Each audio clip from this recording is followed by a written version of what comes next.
Hi, I'm Philip Carr-Gomm, and this is This Magical Life, your guide to the intersection of psychology, spirituality, and wisdom. Hello, everyone. I'm with Ruby Reed, and Ruby, I've got to know over the last few years, is involved in a really interesting venture. And I thought it would be great just to ask her about this venture because I know that you'd find it very interesting. So Ruby, tell me about Advaya. How did this initiative that you've been involved in start? What's the story? So Advaya was started by my sister and I almost 10 years ago, September 2015, Right. in the form of a big event. And for 5 years, we ran different events exploring consciousness, spirituality, activism, how we could live better in the world and the better in the context we find ourselves. We hosted 200 events over that time. And it Wow. So was really, stop there, because straight away that you've said two incredible things. One is 20. Can I ask, how old were you when you were in 2015? 25, You were and my 25. sister was 22. 22 and 25, and you started these events in London. Yeah, in London. And the topic is so interesting: the activism, spirituality, and the environment, ecology, those sort of coming Mm-hmm. together. And 200 events in those 5 years. They were quite large. The main purpose was for them to be multidisciplinary. So it was getting people through the door who were interested in spirituality to learn about ecology and to learn about the interconnected relationships between these different things that we felt were so important in our world and that were so siloed at the time. So you had the wellness movement or the activism movement or the ecology movement that was so inward looking, and there was very little dialogue about the interconnectedness. That's absolutely right. I remember when I first came across your work. I think I saw it in a British Pilgrimage Trust flyer or something, Mm. and I remember thinking, "Gosh, that's great!" Because as you say, it's very easy for these things to become siloed. People involved in the spiritual world, and then those silos get sub-siloed, don't they? You've Mm. got the spiritual, and you've got sort of the New Age lot, the pagan lot. So how fabulous! And then what happened after doing those 200 events? we COVID happened, so we Yeah, shifted online, but yeah. we continue doing exactly the same thing, but just in an online format. So we moved from having multidisciplinary events in person to online containers, but they followed a similar logic, and were very aligned with the same mission and vision, which was all about reimagination, reawakening, uh, thinking about how we can tell different stories about the world that we live in to allow us to kind of really fulfill a different purpose within the place we find ourselves. I think there was a lot of feeling of apathy at the time around in our friendship circles. There was a lot of going home and watching David Attenborough on the computer, but not feeling that we could really do very much in the world apart from understanding the problems. So we really wanted to build community. As I Mm. said, originally it was all in person, and then it moved into the online space, and it was really building community, helping people to understand that they're not alone in their questions about Mm. things, and that there is this very vibrant and living ecosystem out there of people who are thinking similarly and who are asking similar questions and who are coming to very interesting places with that. So we kind of went on this big journey, and we started off. We were both from this yoga and activism world, and a lot of our early events were very much around this. They were around Vedic philosophy, and then we moved into a much more concrete way, exploring things like alternative economies and reimagining our economic systems, through to mythology and different mythologies as ways that can help us to understand this problems that we find ourselves in, and different archetypal solutions, all the way through to different approaches to well-being, such as dream work and dream practices. Yeah. So they were very, very multidisciplinary, but all along the same guiding principle. Same guiding principle, which is really about how to make the world a better place, and the activist idea of improving the world and improving ourselves. I think it's about imbuing our lives with what is important to us. Yeah. people often say that we care about the environment, or we care about health, or we care about social justice, but it's hard to bring that into our daily lives because it can feel so opposite to the way that we actually live. But it doesn't need to be that way, I don't think. It can be simple things such as our orientation towards nature, how we understand our place within the natural world, how we come to live in alignment with seasons, and how we come together with our friends, families and communities in celebration of all of these things. Yes, yes, exactly. And that's why I was so happy when you invited me to create a course for Advaya. I was really happy because I felt that what you were doing was so, not only so good, but also on the sort of cutting edge of. I mean, it sounds very grandiose, doesn't it, when you talk about the cutting edge or sort of leading edge of sort of consciousness and all the rest of it. But and I don't mean it in that way. But I mean so absolutely what's needed. Let's put it that way, and in tune with the spirit of the times. And the challenge for me, for instance, in being interested in Druidry and working in the Druid tradition, is you've got this very old inspiration from way back in the past, and then you look at the world today and you see, well, the world faces so many problems, and isn't this just hopelessly anachronistic and all the rest of it, and shouldn't you be working a different way? And yet this perspective that you've talked about enables us to see how we can have these sort of multiple perspectives that really help us to grow and change. Something I love about Druidry is this enlivening of the world that we're part of. And it's not only part of Druidry, but part of most Indigenous traditions, and also mystical lines within like monotheistic religions as well. And this is something that's been very important to us since the beginning of our work, is enlivenment of ourselves, because through enlivening ourselves we can better participate in the world, but also the enlivenment of the world that we're part of, the nature that we engage with, the land that we find ourselves in, the homes that we create, and how can we bring this living energy, this creative, vital energy into play. There's this idea that I loved so much, which was this idea of like a cosmological idea of the beginning of time from the ancient Greeks, from Hesiod. He wrote about it. It was chaos, Gaia and Eros. So chaos was this, it wasn't just chaos as in disorder, but the vacuum, a vacuum out of which all potential could arise. And chaos exists only in relationship with Gaia and Eros. So Gaia is obviously matter, Gaia the mother earth archetype, and then Eros, dynamic energy potential, so creative potentials within and movements through that Eros, Gaia, and chaos comes into being the life that we're in. And I think often about this animating life force and this triad of which we can all be part of. Fantastic, fantastic. What does Advaya mean, by the way? It means, it's from the Vedic root for non-duality, Advaita, which was, like I mentioned before, my sister and I were very deep in like a yoga practice and Vedic philosophy since we were young, since we were teenagers, and this was at the very root of our worldview at the time, was exploring non-dual perspectives, and also the idea of like dharma and purpose and the role that an individual plays in the world based on the context that they're born in. Yeah, fantastic. And so phase one of Advaya, these 5 years of, was it about 5 years? Yes, about 5 or 6 years of in-person events, 200 events and so on, bringing people together physically.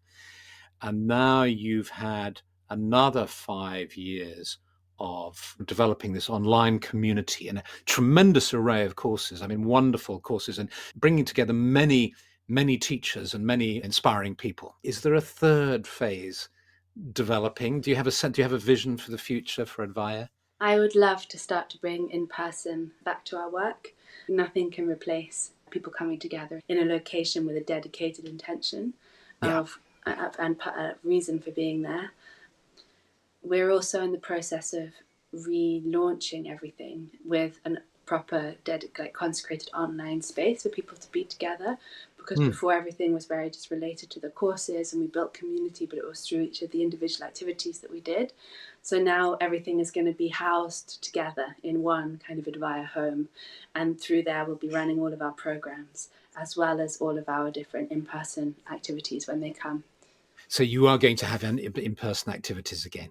Yeah, Yes. for sure. Oh, that's fantastic. And you have had this sort of Advaya stage at the Mm-hmm. Medicine Festival, haven't you? Where Yeah, we've this was such a joy. Since yeah 2019, so pretty much since we stopped our events, we started to do the festival.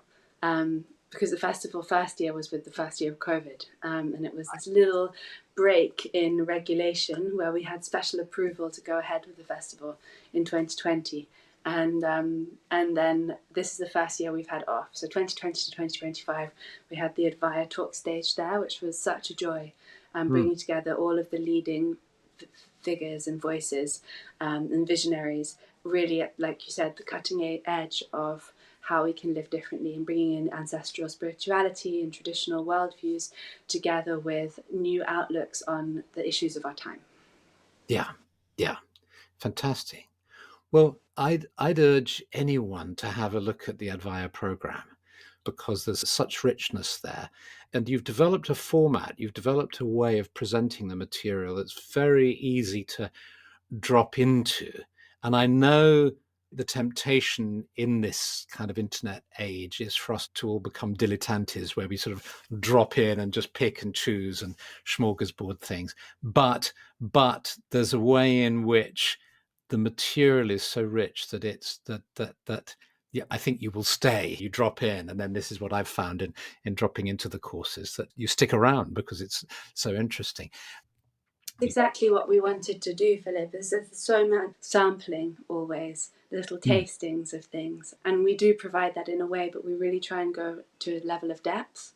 So mm. even though there are so many different pathways and ways to engage, whether it's through exploring concepts of love or forest guardianship or water, you can there's a really strong sense of this narrative of interconnectedness and enlivenment that goes through the whole thing. So even though you're dabbling, you're also not, and all of the courses themselves go very deep. So. Yeah, I really sense that in the material that you're presenting. Mm. Yeah. I was always so inspired by your work, Philip, with your work around different ancestral traditions within the British Isles, and your Mm. work with Obod, and the different books that you've written. And you must have been working for many decades now.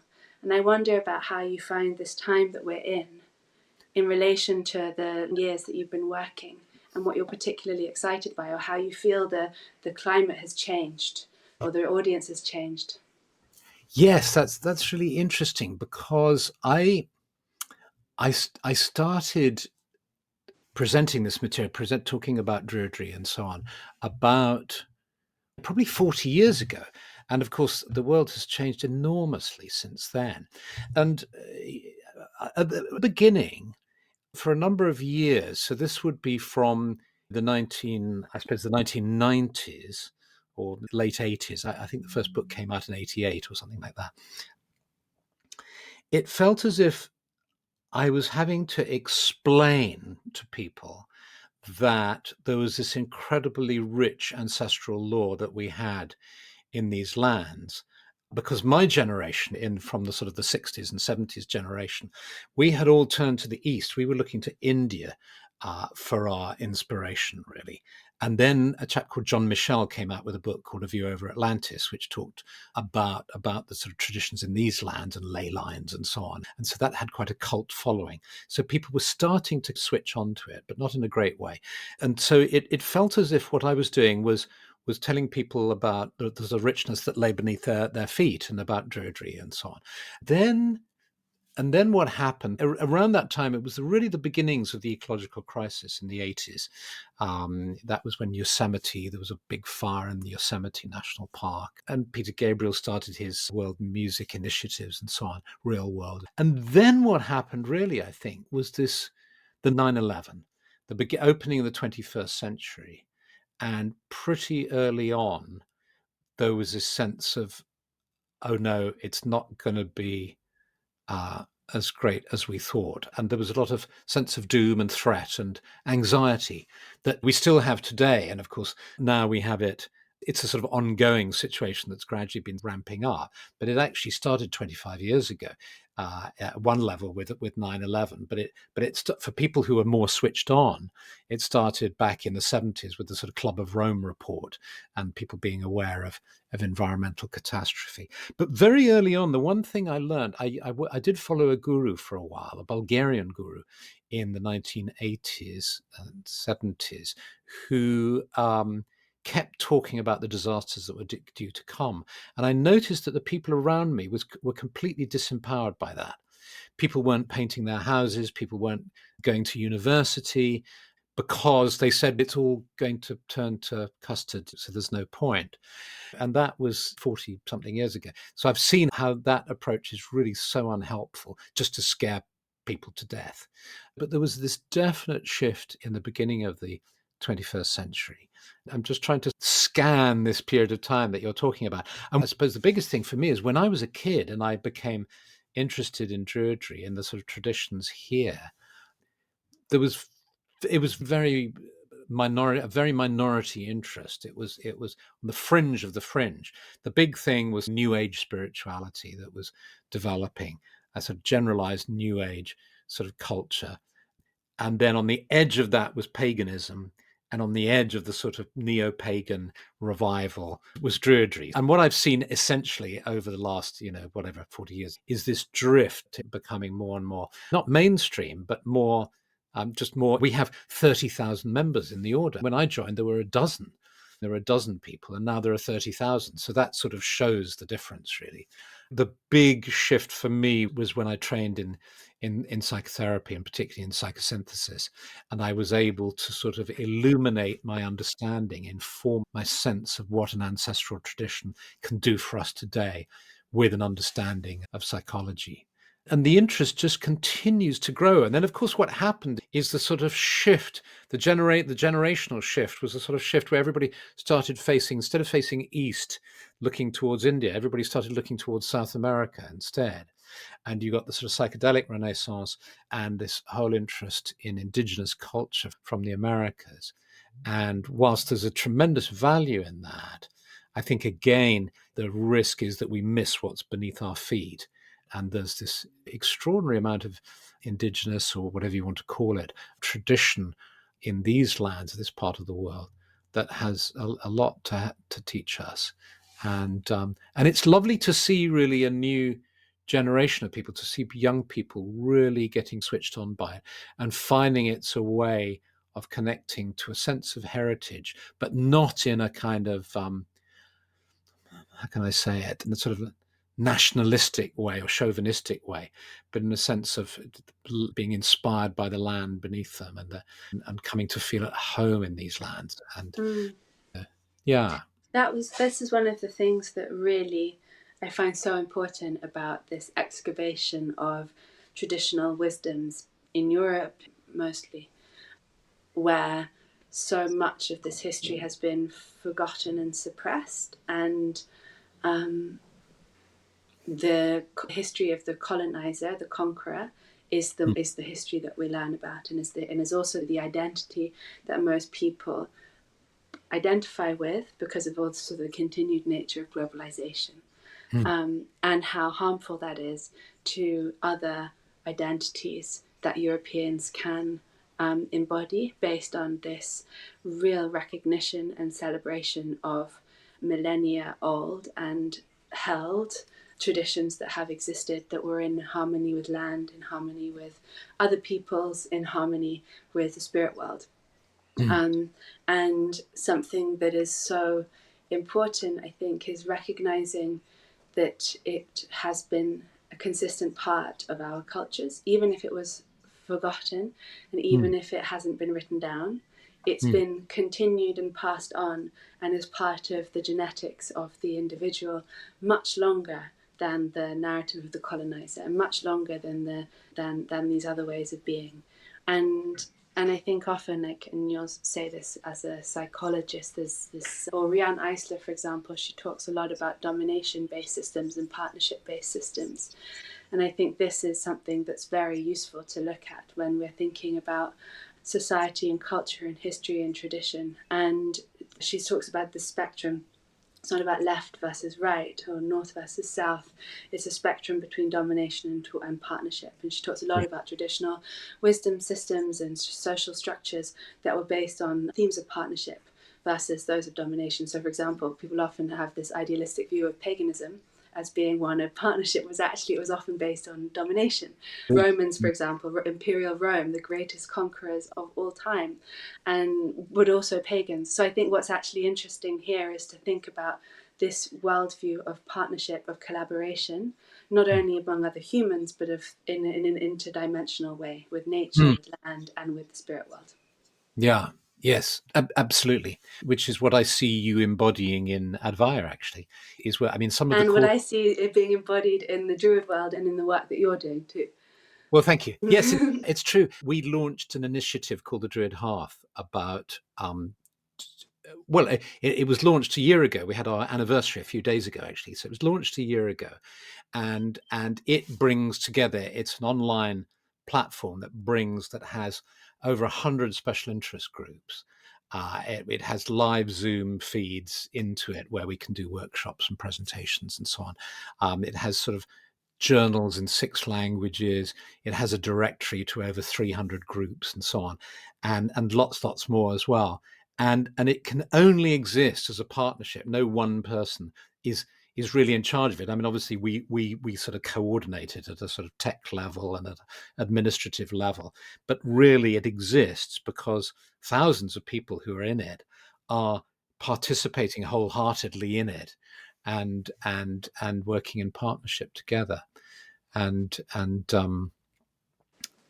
yes, it is, and it's incredibly what's the word inspiring and supportive when we see such the systems of domination causing such havoc in the world today and such suffering, to sense, the other side of the coin, this incredible power of partnership, which that chap who wrote the was it Blessed Unrest, who talked about all the positive initiatives that are taking place on the earth, and Rosalind Watts, who talks about the way in which she uses the analogy of the fires that spread through the forest, and you have this regeneration that occurs, the super blooming that occurs after the fires, and so I see this work of one that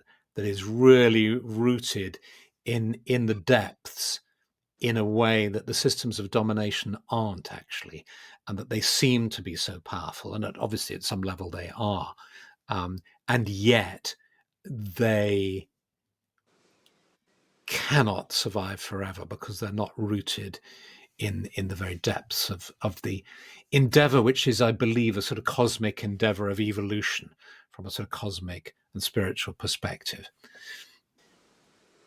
Yeah, I like the cosmic angle, cosmic evolution. Yeah, I when I tune into what's going on, I suppose, in the wider sense, I get this sense of, despite all the suffering and the difficulty and the threats, there is an evolution playing out and developing that is divine. There is a divine evolution that's occurring, and that is the sort of motive power in the universe. And we just need to align ourselves with that, really. Yeah, I guess this is this time-old thing of surrender, but also about upholding one's values within the same mouthful. Because it's not about surrendering and dissociating; it's surrendering and continuing to participate. Which is why the emphasis on activism is so good, because it's not a passive surrender; it's a kind of active surrendering to the wider story. Well, thank you, Ruby. Thank you so much, Philip. Be sure to subscribe, share, and join me next time for more inspiration. The spirit deep within the land and the spirits of the ancestors are calling to us. All across the varied landscapes of the British Isles, Ireland and Brittany, the wisdom of the Druids flows to us like an ancient river, shaping our connection to nature, spirit, and story.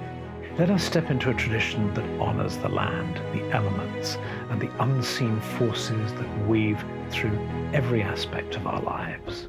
My name is Philip Carr-Gomm.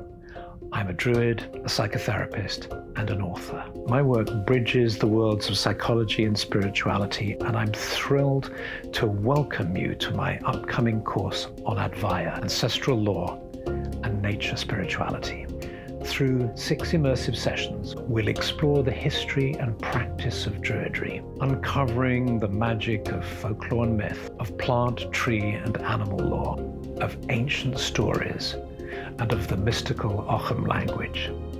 We'll walk the 8-fold wheel of the year and experience the teachings of Bard, Ovate, and Druid.